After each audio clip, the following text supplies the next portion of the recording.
Yayasan Terpadu Kasih Ibu Maluku gelar wisuda dan pelepasan 37 siswa.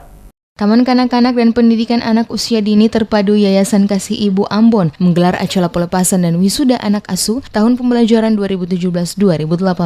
Sebanyak 37 siswa TK PAUD dikukuhkan oleh Ketua Bidang Pendidikan Yayasan Pendidikan Kasih Ibu Maluku, A. Hehahia, yang didampingi oleh Kepala Sekolah TK PAUD Terpadu Kasih Ibu, Ria Alphonse. Acara pelepasan dan wisuda dilaksanakan di Gedung Yayasan Pendidikan Kasih Ibu di kawasan Karangpanjang, Kecamatan Nusaniwe pada Senin 11 Juni 2018, dimeriahkan dengan penampilan memukau para siswa lewat puisi, tarian, dan lagu. Ketua Bidang Pendidikan Yayasan Kasih Ibu Maluku, A. Hehahia, dalam sambutannya di sela-sela acara tersebut berharap proses wisuda yang dilakukan terhadap sebanyak 30 siswa TK dan PAUD ini bukan hanya sekedar sejarah seremonial belaka bagi anak-anak yang diwisuda, tetapi lebih daripada itu merupakan momentum yang menandai keberhasilan mereka dalam menimba ilmu di jenjang TK maupun PAUD. Menurutnya, proses wisuda yang dilakukan tidak sekedar menjadi catatan sejarah bagi anak-anak yang diwisuda, tetapi lebih daripada itu momentum ini menandakan bahwa anak-anak telah melewati proses pendidikan sesuai dengan kurikulum.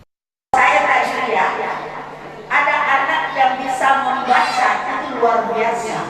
Yang sebenarnya bukan tujuan kita agar anak selesai dari sini mereka bisa membaca, tapi mereka bisa mengembangkan itu dalam aspek kognitif pengetahuan. Yang keempat, aspek bahasa. Yang kelima, aspek seni. Dan yang keenam, sosio.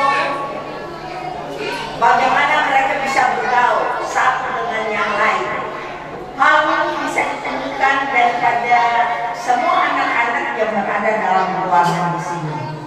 Sementara itu, Kepala Sekolah TK PAUD Terpadu, Ria Alphonse, mengatakan wisuda yang dilakukan adalah proses peralihan jenjang, bukan proses akhir dari pendidikan. Oleh karena itu, sangat dibutuhkan perhatian dan peran serius dari para orang tua untuk dapat menyediakan waktu, melatih dan mengajarkan anak-anak di rumah, sekaligus mendorong anak-anak untuk setia belajar mengikuti pendidikan di sekolah lanjutan dasar. Ria pun berharap pasca wisuda, perhatian dan keseriusan orang tua terhadap pendidikan anak tetap menjadi prioritas utama, sehingga melalui bekal pendidikan yang cukup, masa depan anak-anak ini pun akan cerah dan berguna bagi bangsa dan negara, termasuk kebanggaan orang tua. Dan mereka merasa bangga bahwa mereka ini berhasil.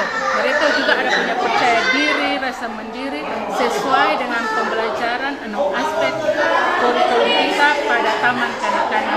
Alphonse menambahkan, sekaligus berperan kepada orang tua agar mendidik dan mengembangkan potensi anak-anak dalam berbagai aspek, seperti dalam aspek intelektualitas, spiritualitas, dan aspek psikomotorik. Sebagai orang tua tidak hanya menitipkan anak-anaknya di sebuah lembaga pendidikan baik formal maupun non-formal dan menyerahkannya kepada semua guru, tapi orang tua juga bertanggung jawab untuk mendidik anak-anaknya terutama memasuki jenjang pendidikan selanjutnya.